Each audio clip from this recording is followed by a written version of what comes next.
All right, in this video we're going to be looking at a few examples related to sampling and confidence intervals. We're not presenting any new concepts in this video. All the concepts that we're dealing with have been presented in previous videos, so if there's anything that's sort of tripping you up, you might want to go back and review. At any rate, one thing you can do certainly is I'm going to present some questions on the screen. If you want to pause the video and work through them on your own, I encourage you to do that, or we can just go through them together. All right, first question. A manufacturer of light bulbs wants to make an estimate of the average life of their bulbs to within 10 hours. They also want to be 99% confident of their prediction.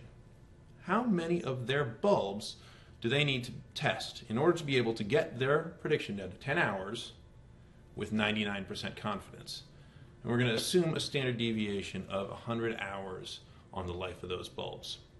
Now, okay, I did say there was no new concepts. I didn't say there was no new twists, because this is not exactly a problem that you've seen before, but, at least not in these videos, but it is something that you can work through given the tools that have been presented to you.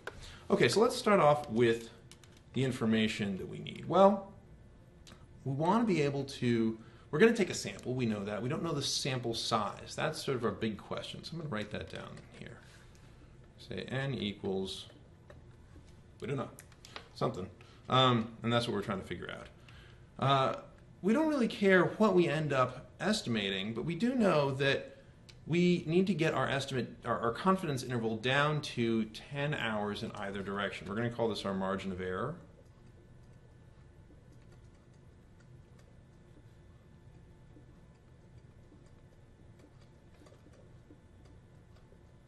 And our prediction is going to be whatever we measure as our average, x bar, plus or minus the margin of error. So we're going to get it to within 10 hours, give or take, 99% confident that we'll be within 10 hours either above or below our estimate. So we need to figure out what the n is going to be. And we have this equation that we can put in. We say margin of error is going to be equal to it's just the number of standard deviations from the mean, right? That's all it is. And so we can say margin of error equals z. This is a little bit tricky. We're dealing with a 99% confidence interval, so I'm going to draw a baby little curve over here.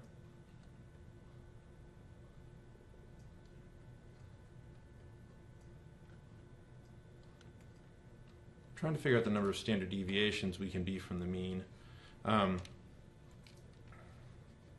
everything inside here,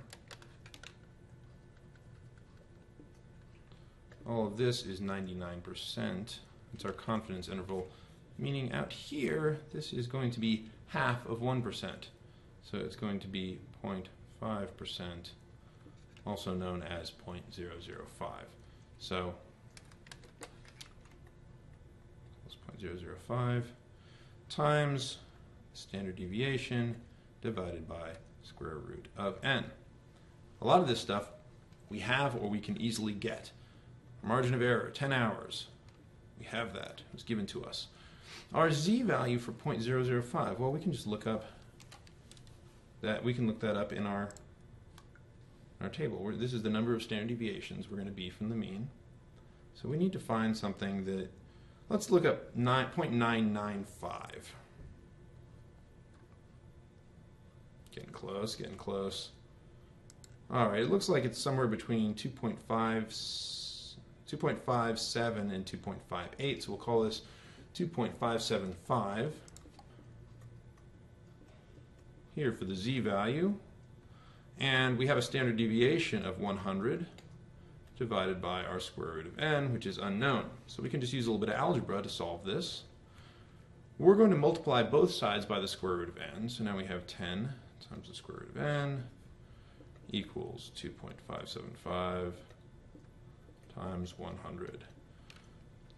Divide both sides by 10.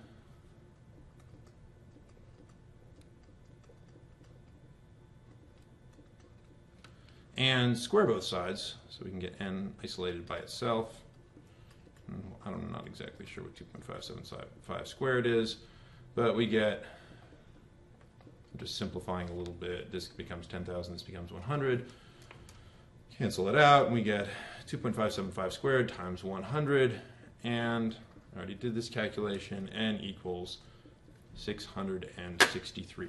So that is the number of samples, number of light bulbs we need to test by, I guess, running them until they stop working in order to be able to get a confidence interval, or a 99% confidence interval, given to within 10 hours. So essentially what we're going to get is we're going to do our 663 tests. This is going to be our 99% confidence interval, and it's going to give us a range of 20 hours, 10 on either side. All right, on to the next question. In this question, the election campaign for a politician conducts a survey of 100 registered voters, registered voters, and finds that 55 will vote for their candidate and 45 will vote for the opponent. Approximately how confident can the campaign be that their candidate will win the election?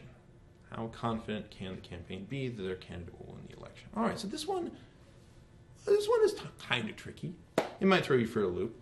So what are we saying, first of all? We're saying, what are the chances that we would have measured 55%? Because that's what we're getting. What are the chances? So we actually measured 55%. That's our sample proportion. Right, 55%, so they would vote out of 100. What's the chance that we would have gotten 55% if the true population proportion was 50% or less? So, in terms of the number of people that will vote for the campaign's candidate. What are the chances if that true population proportion were 55% or less, we would have gotten, 50% or less, we would have recorded 55% in our sample of 100. Well, okay, let's draw this out, because I like to draw things out. So we're saying if the true population proportion were 50%, what are the chances we would have ended up at 55% in a sample of 100? Well, that's going to be all of this, whatever that is, right? We need to figure out chances that we would have seen a result of 55% or higher in our sample of 100. So we're going to figure out what that is. All right, so we set up the regular standard equation for figuring out proportions. We say z equals, well, in this case, it's 0.55 minus 0.50 divided by the standard deviation associated with a sample of 100. And you'll remember, hopefully, from our short video on sampling for proportions, we said the standard deviation for our proportion sample is equal to the square root of p times 1 minus p, divided by n. That's just an equation you sort of have to memorize, you have to write down. And so in this case, we're saying p, we're making this assumption that we're trying to figure out what if this were the true population proportion, or this or less. So that's what we're going to use for p. 0.5 times 1 minus 0.5, which can also be equal to 0.5, divided by 100. And so this gives us 1. This ends up being 0.05 on top. And on the bottom we have square root of 0.0025, which ends up being 0.05 over 0.05. Our z value is 1. So let's go look that up. Get to our z table. We've got to go find 1, and here it is. 84.13%. And remember, there's a cumulative distribution, so that means that all of this is 84.13%. Therefore, this out here is going to be 15.87%. In other words, let me summarize this in plain language. If the true population mean were 50% or less, meaning the number of people who are going to vote for our candidate was 50% or less, then the chance that we would have seen an average or a proportion from our sample of 100 of 55% would in fact be, the chance of seeing that or a higher proportion voting for our candidate, saying they would vote for our candidate, would be 15.87%. So what's the likelihood that our candidate is going to win the election? We say 84.13%. That's our confidence level that our candidate will win the election, barring any unforeseen scandals between now and election day. 84.13% confidence. All right, let's move on to the next one. An auto insurance company wants to estimate their average settlement payout. They review their last 40 settlements, which have an average payout of $5,000 and a standard deviation of $1,500. What is the 90% confidence interval for the true average settlement amount? Okay, we know how to do this one. Notice first off, I hope you all noticed, that we're given a standard deviation for the sample, which is our last 40 settlements, but we're not given a standard deviation for the overall population, which is pretty typical. That means that we're dealing with a t-distribution, because we have to be more conservative since we're estimating the standard deviation that we're going to use from the sample itself. So what's the 90% confidence interval for the true average settlement amount? So we need to set something up like this.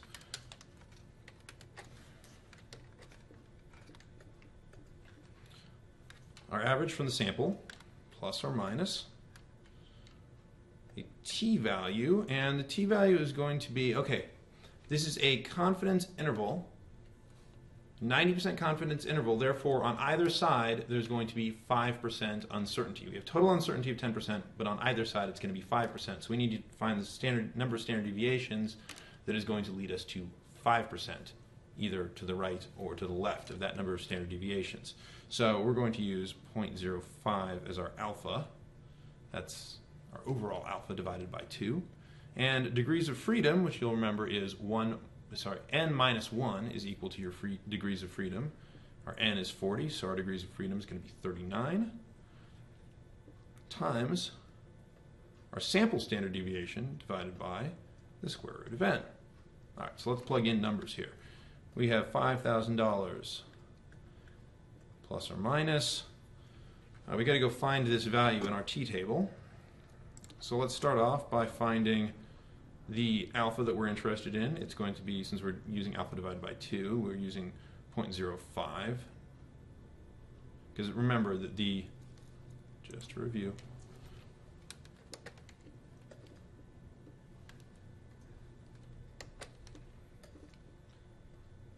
t-table is giving us values. The top row of the t-table is saying this is the value to the right of that many standard deviations.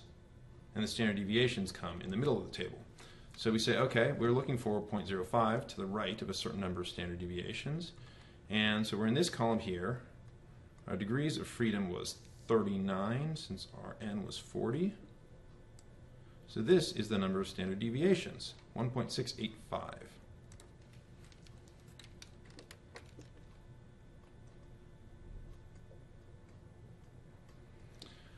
We measured a standard deviation in the sample of 1,500, and our n is 40 settlements. That's how many we reviewed. All right, so I'm going to simplify this. This comes out to, it's like about 400. So our confidence interval is going to be 5,000 plus or minus 400. So it's going to be 4,600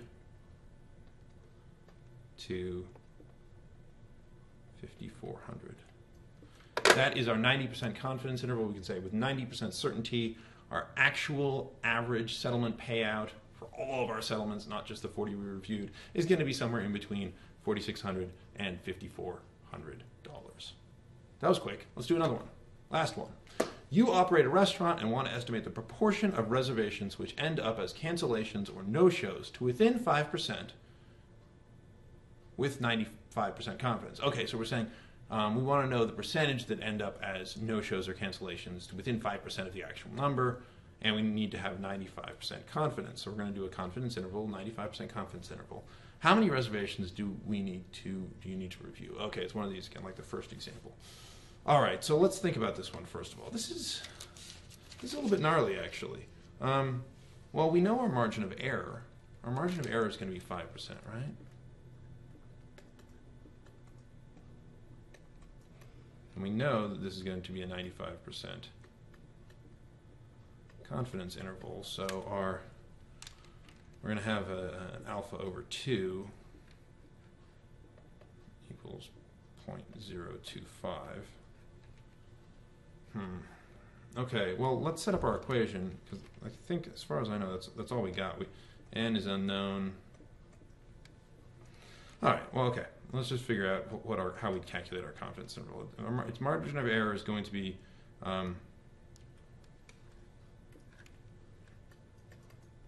equal to the number of standard deviations we can go in either direction times whatever our standard deviation is, right? So number of standard deviations is going to be z. We're dealing with proportions, so we are always just going to use our standard normal table as long as we're dealing with a certain, a decent sample size. And I think we're going to be dealing with a fairly large sample here. So z alpha over 2, which is going to be z 0.025. Let me actually just write that down so we don't have to do it later. So that's the number of standard deviations. And what is a standard deviation in this? Well, you remember that our standard deviations for calculating proportions are p times 1 minus p divided by n, square root of all of that. That's our equation for the standard deviation when we're dealing with proportional sampling. But we don't have p. We have no idea what p is. It's not given in our question, right? I mean, we have no idea what percentage cancel. There's no indications at all, so we don't really have a p that we can plug in. So what do we do? Okay, I did sort of lie when I said at the beginning there'd be no new concepts, because this is something that I haven't specifically said, though you might sort of intuit what you would do in this situation. What you do is you use the most conservative estimate possible. And in every case, that's going to be p equals 0.5. It's going to give you the widest range. When you multiply 0.5 times 1 minus 0.5, it's going to give you the biggest value. So we're going to say p, I'm going to write this down over here. We say assume, because we're being conservative, p equals 0.5. We don't actually think it is 0.5, but we're going to use that as our stand-in value when we're calculating the margin of error for our confidence interval. So that makes things a little bit easier. All right, so let's simplify this a little bit. We know our margin of error has to be 0.05. That's what we're looking for. Z of alpha, Z as it relates to 0.025. Let's find that. I'm going to look for 97.5 is 1.96. All right, all good.